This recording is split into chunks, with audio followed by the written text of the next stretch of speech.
Ամեն օր երկուշաբթիից ուրբաթ առավոտյան գալիս եմ Գյումրի, սուրճ եմ խմում գործընկերներիս հետ, ինչը օրվա շատ հաճելի սկիզբ է։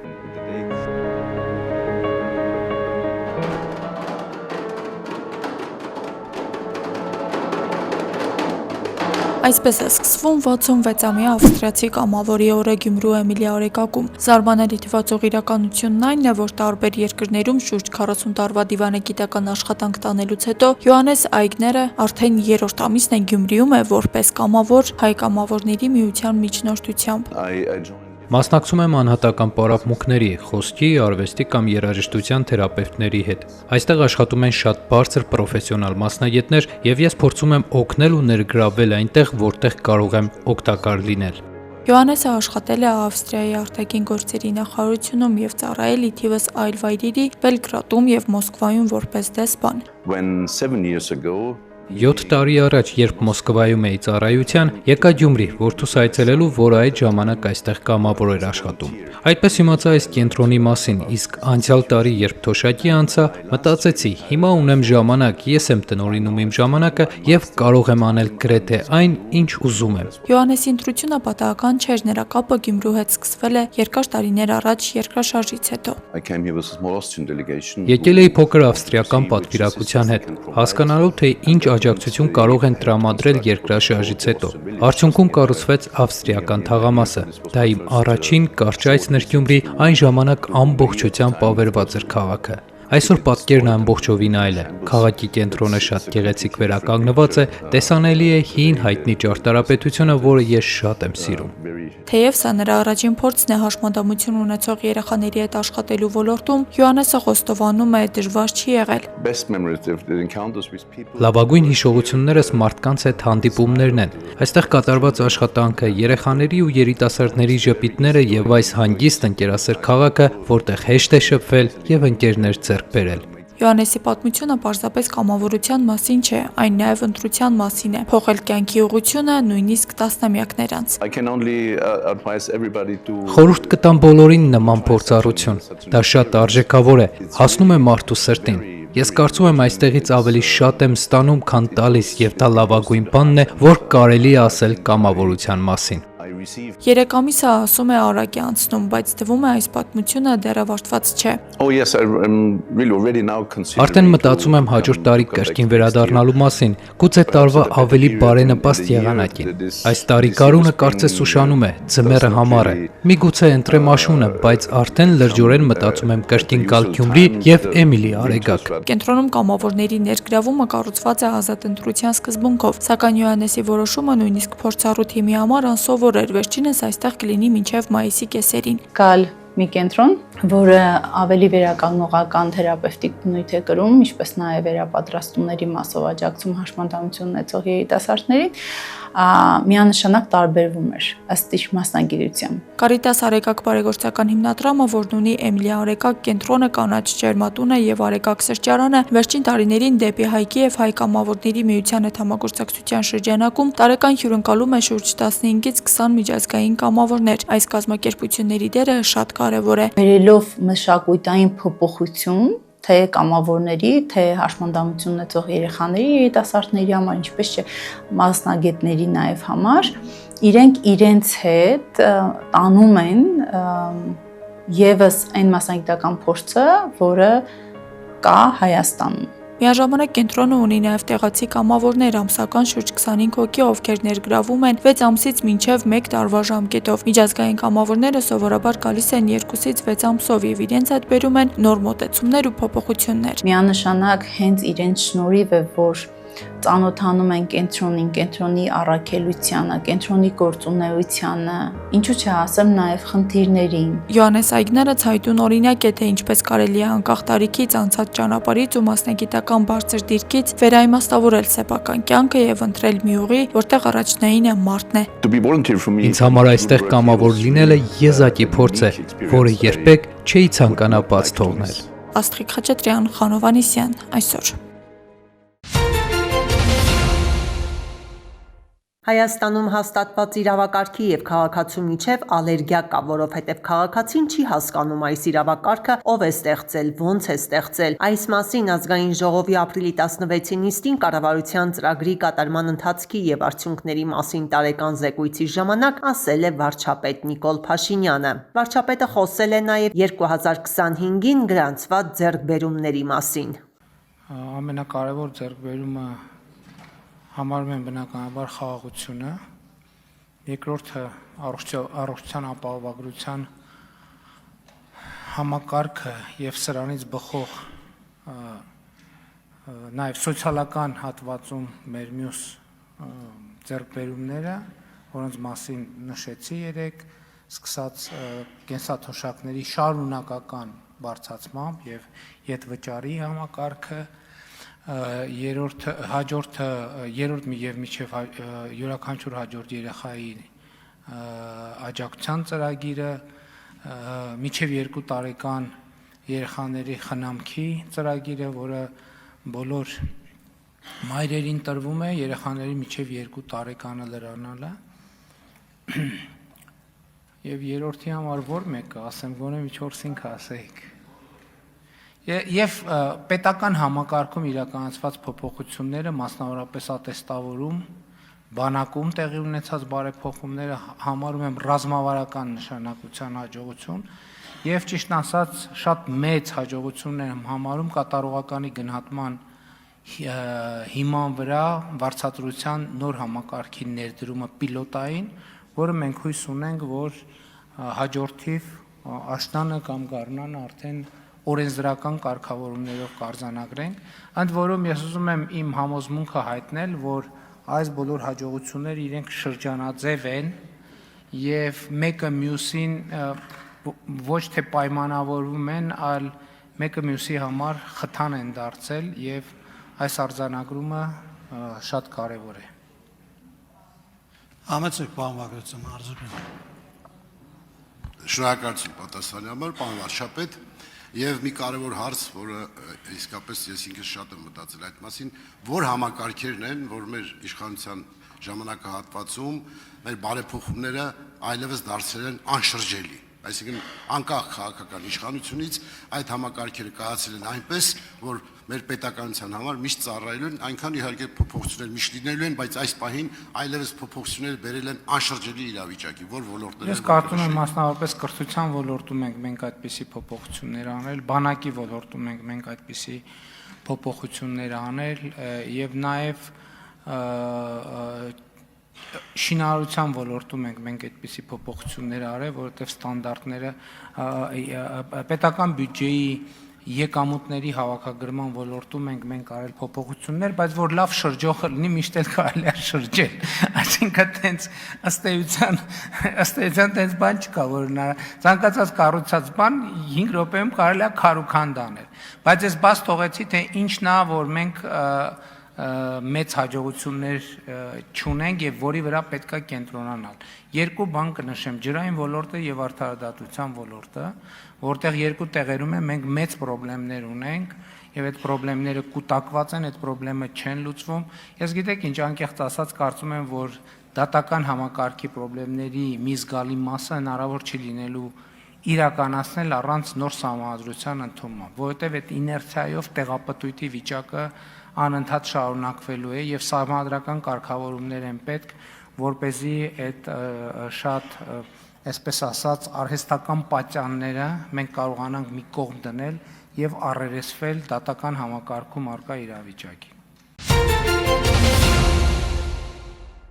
Ներքին գործերի նախարարությունում տեղի է ունեցել կոլեգիայի հանդիսավոր նիստ, նվիրված ոստիկանության 108-րդ տարեդարձին։ Կոլեգիայի հանդիսավոր նիստին ներկա է գտնվել նաև վարչապետ Նիկոլ Փաշինյանը, որը հանդես է եկել ելույթով։ Դրա համար շատ կարևոր է, որ մենք ունենանք ժամանակի հետ դինամիկ փոփոխվող եւ դինամիկ զարգացող ոստիկանություն եւ ըստ էության մեր բարեփոխումներով մենք հենց այդ ճանապարհով ենք գնում, բայց նաեւ երբ որ մենք ոստիկանության ոլորտի բարեփոխումները սկսել էինք, այն ժամանակ դա ֆանտաստիկայի ոլորտից էր թվում, երբ որ մենք մտածում էինք, որ բարեկային ոստիկանություն լինի ամբողջությամբ վերազինված նոր տեխնիկայով, սարքավորումներով, մեքենայով, մեքենաներով եւ այլն եւ այդպես շարունակ 4 ուղղությունները մենք կարողանանք ստեղծել եւ զարգացնել, այն ժամանակ դա շատ հեռու եւ անհավանական էր նույնիսկ թվում, բայց հիմա երբ որ դա կայացել է, մենք պետք է մտածենք հետագա զարգացումների մասին, որովհետեւ դեռ այն փուլում մենք մեզ հարց էինք տալիս, իսկ երբ է լինելու, որ մենք ասենք, որ մենք ահա ավարտեցինք ոստիկանության բարեփոխումները, չի լինելու այդպիսի բան, որովհետեւ ոստիկան եւ ընդհանրապես որևէ բարեփոխում ընդհանրապես չի ավարտվում, հատկապես ինտերնետի դարում, հատկապես այս դարում, երբ որ տեմպերը կյանքի փոփոխությունների, ընկալումների անհամաչափորեն արագացել են եւ շարունակում են արագանալ։ Եթե նախկինում մենք դեռ կարող ենք ասել լավ, ինչ որ բան թող մնա տոներից հետո, ինչ որ բան մնա, չգիտեմ, ավելի ուշ, հիմա չկա այդպիսի բան։ Բայց որպեսզի նաեւ մենք heavy չլինենք եւ ցայտնոտի մեջ չհայտնվենք, բարեփոխումը պետք է լինի մեր ամենօրյա աշխատանքի մի մասը։ Այսինքն ամենօրյա աշխատանքը պարզա շատ էներգիա տանում, բայց միևնույնն է այդ ամենօրյա աշխատանքը պետք է կազմակերպել այնպես, որ իր մեջ միևնույնն է լինի բարեփոխման էլեմենտ։ Մենք ամեն օր գալիս ենք աշխատանքի եւ վայելում ենք, այսպես ասած, երեկվա բարեփոխումների պտուղը ինչ որ մի առումով, բայց այսօր նաև պետքա բարեփոխումը անպայման իր բաժինը ունենա, որպեսզի չթողենք, որ դա կուտակվի, մեկ էլ նորից։ Հիմա մենք նախարարի այդ աշխատանքային հանդիպումներում ինչ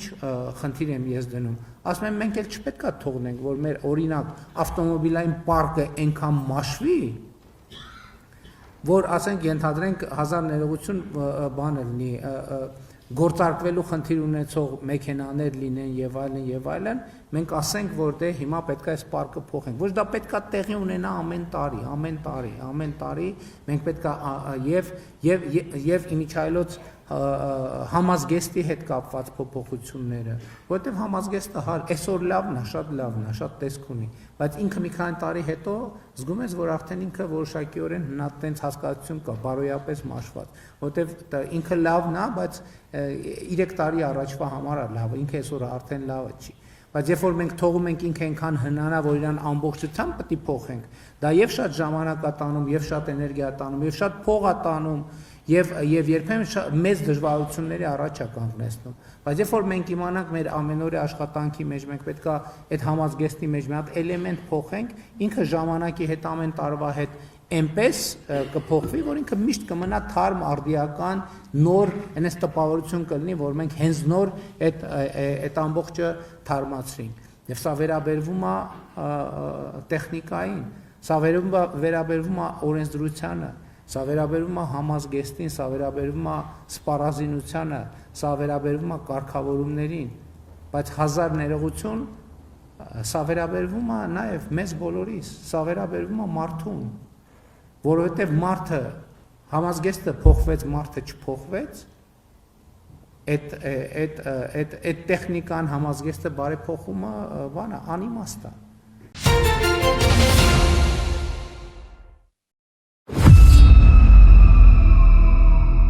Հայաստանի Հանրապետության հակակոռուպցիոն կոմիտեի կողմից իրականացված միջոցառումների արդյունքում փաստական տվյալներ են ստացվել այն մասին, որ ուժեղ Հայաստան կուսակցության անդամների եւ նրանց հետ համագործակցող հասարակական կազմակերպությունում որպես աշխատակից գրանցված մի խումբ անձանց կողմից Արարատի մարզի Արտաշատ համայնքի մի շարք ընտրողների ընտրակաշառք է բաժանվել։ Կամավորագրումներ կա։ Թազատ թղթերով։ Թազատ թղթերը ո՞րն է։ Ուժեղ Հայաստանով։ Լավ, կտաս մեկ քանատը մենք կանենք։ 10-ած կտամ։ Մեզ նալի չեն տալի։ Մյուս շաբաթ կենանք այս ինչ ալնում, հասոն Գևորը հասայի վրա ջղայնացավ։ Ասեց ինչքան շուն շանգյալ կա, բերել ես գրանցել ես շտաբիդ վրան, 200 ես տալի, հարազատներին սաղին գցել ես գյուղերը 100 ես տալի, այն շուն շանգյալներին կգցես գյուղերը 100-ով, իրանցը կգցես շտաբի վրա։ Չեք հավատում, ուղղակի կախել է արդեն։ 2 ռես եկել են Բանգլադեշ, հետ եմ եկել, բերիմ համանուշիկին շլվար առամ, համեկամ լուսոյին ու քիսոյին տեսամ, բան կարտալու տվիմ, այն երկուսն են աղջիկները, որ միշտ գալի եթում են առավոտ շուտ։ Այն բոշան, դրանց եկամ տեսամ, 200 տվիմ, մարդը 100։ Հետ եկամ գնացիմ գորի 100-ը տվիմ, ասիմ համ կանչում եք, համ էլ երեխեքի վրա գոռում եք, ասում եք սպարտիվ կեքով են, փող չունեն, սպարտիվ կեքով պետք է գան, փող չունեն, ուզում եք մաքուր շիրկերով կան, հանեք փող տվեք։ Խաբար էի, որ 20,000 փող էին վերցել։ 20 Այսօրվա յանցակի շրջանները վաղը որ պետք է հագնեն։ Ալիքն առը։ Փող ստացաք երն ասում է։ Դե ոչ մի 3-4 հոգի ենք ստացել, որ շուտվա գրանցված ենք եղել։ Հա, գոնե դու ստացա, ի՞նչն ես։ Հա։ Ոչ կայոց ստացես։ Ասել իմ 100,000 ստակ։ Ասма շատ էի կարող դուրս են, որ չեն տալի։ Հա, չեմ էլի։ Չեն տա դուրս գան։ Ինչ արի, խոսացի։ Հասոյի հետ։ Հա, հասոյի հետ։ Հա, բերես։ Ահա, դե լավ է, շնորհավոր։ Հա, բա։ Զանգի մասին ապեր ես, բա ի՞նչ կարասի։ Ասեց, հենց հիմա կարաս գաս տանես, այն վաղ ասեց։ Գոռո մի հա։ Բերեմ։ Ստո, էլի։ Հա։ Ստո։ Հայտ եմ ասում մի հատ։ Հա, էլի, պետք է շատ տա։ Ասում եմ իմ փողը դեսամ փոքր թիվ է 300,000, ասի մի նախմեր, ասենք հիմա ասի այս բանով մի քանի ամիս ասի, ոչ մեկ չի կարա էլի այդքան փող բռնի էլի։ Զոնո։ Հա, էդի բայց քեզի գրանցել ով ասում չի գրանցում։ Մյուսին ես գրանցվել ստանալու ես մյուսով։ Դե հելեշկա մարտին չստացամ, այդ իշխան մարդ եմ, չէ գրանց, ասել եմ, չէ տակ դրան ընտրել։ Չէ։ Դա ջար, 30 հոգի վար մեկը դի մարդ բերի, ասիմ իրանցը։ Ես ավելի շատ ասեմ իմանաս։ Հանցավոր գործունեությունը քողարկելու եւ չբացահայտվելու նպատակով հանցավոր խմբի անդամները միմյանց հետ կապ են հաստատել ինտերնետ հավելվածների միջոցով։ Դες չեն ասել բաց կապով ինձ մի զանգեք։ Մի հատ չեմ իմանում, Վահեն կարա ըտեից ասի։ Չի կարա, մի հատ զանգի նախ WhatsApp-ից։ Դե մեջի որ ես ուրիշ բան էի ասում։ Կապ չունի։ Այդ ասելն էլ արդեն ուրիշ բան է։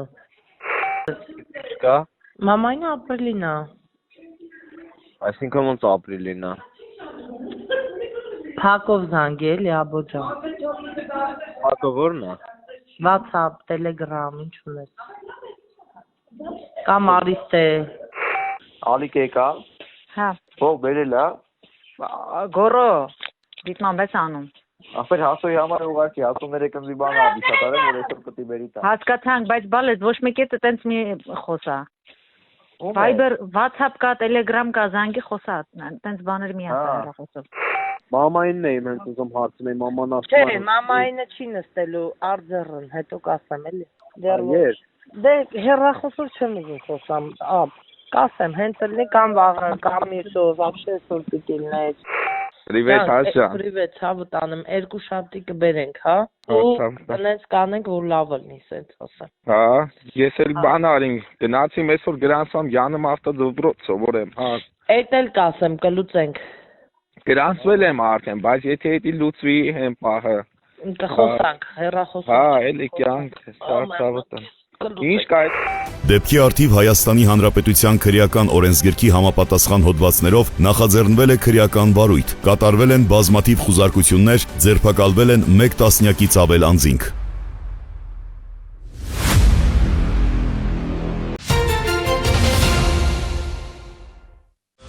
Այս տարվա մարտին Ադրբեջանն առաջին անգամ Հայաստանից ապրանք է ներմուծել $960 արժողությամբ։ Այդ մասին հայտնում է Ադրբեջանի պետական մաքսային կոմիտեն։ Թե ինչ ապրանք է ներմուծվել Հայաստանից չի նշվում։ Ավելի վաղ Հայաստանի էկոնոմիկայի նախարար Գևորգ Պապոյանը հայտարարել էր, որ Ադրբեջանում հետաքրքրություն կա Հայաստանից ալյումին, ալյումինի փայլատիթեղ, ֆերոմոլիբդեն, կենդանիներ, միրգ, բանջարեղեն, որոշ տեսակի խմիչքներ, տարբեր տեսակի տեքստիլ արտադրանք ներմուծելու հարցում։ Միացյալ Նահանգների կոնգրեսի սենատը չի աջակցել բանաձևին, որը պարտավորեցնում էր նախագահ Դոնալդ Թրամփի վարչակազմին դադարեցնել ռազմական գործողություններն Իրանի դեմ եւ ամերիկյան զորքերը դուրս բերել հակամարտության գոտուց, քանի դեռ կոնգրեսը պաշտոնապես հավանություն չի տվել ուժի հետագա կիրառմանը։ Դեմոկրատական կուսակցության ներկայացրած բանաձևին կողմ է քվեարկել 47 սենատոր, դեմ 52-ը։ Հանրապետական կուսակցությունը վերահսկում է կոնգրեսի վերին պալատը, ինչը մեծապես կանխորոշել է քվեարկության արդյունքը։ Բանաձևի դեմոկրատ աջակիցները պնդել են, որ Իրանի դեմ ռազմական արշավն անօրինական է եւ բավարար հիմնավորում չունի։ Նրանք հայտարարել են, որ մինչև հակամարտության ավարտը կշարունակեն նմանատիպ նախաձեռնություններ ներկայացնել Սենատ, հասնելու քվեարկության ցանկալի արդյունքի։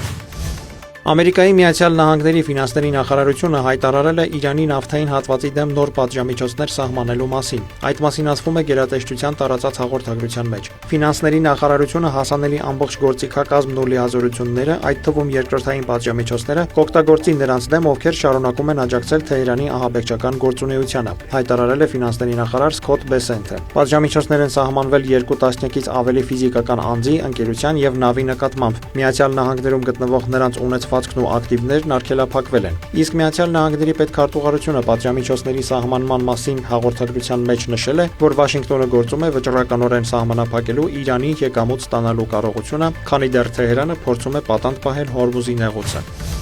Իրանի արտաքին գործերի նախարար Աբբաս Արաղչին ընդունել է Պակիստանի բանակի շտաբի պետ Ասիմ Մունիրին, որը Թեհրան է ժամանել Վաշինգտոնից հաղորդագրություն փոխանցելու համար։ Ֆելդմարշալին դիմավորելու տեսանյութը համապատասխան գրառմամբ Արաղչին հրապարակել է սոցիալական ցանցում։ Ես շնորհակալություն հայտնեցի Պակիստանին երկխոսությունը բարեհաջորեն հյուրընկալելու համար, ընդգծելով, որ սա արտացոլում է մեր խոր եւ հրաշալի երկկողմ հարաբերությունները, նշել է Արաղչին։ Նա նշել է, որ Իրանի եւ Պակիստանի հանձնառությունը տարածաշրջանում խաղաղությունն ու կայունությունը խթանելու հարցում մնում է ամուր։ Իրանական Press TV-ն հաղորդել է, որ պակիստանյան պատվիրակության այցի նպատակն է ԱՄՆ ուղերձը փոխանցել Իրանի ղեկավարությանը եւ պլանավորել բանակցությունների հաջորդ փուլը։ Թասնիմ գործակալությունն էլ հաղորդել է, որ Իրանը քննարկումներ կանցկացնի որոշելու, թե արդյոք նպատակահարմար է մասնակցել Միացյալ Նահանգների հետ նոր հանդիպմանը։ Ըստ գործակալության աղբյուրների, Լիբանանում հրադադարը դրական ազդանշան կլինի Իրանի համար բանակցությունների հաջորդ փուլի վերաբերյալ որոշում կայացնելու առումով։ Ավելի վաղ Իրանի արտաքին գործերի նախարարության խոսնակ Էսմայել Բաղային հայտարարել էր, որ Իրանի եւ Միացյալ Նահանգների միջև անուղղակի շփումները շարունակվում են, իսկ Միացյալ Նահանգների նախագահ Դոնալդ Թրամփն էլ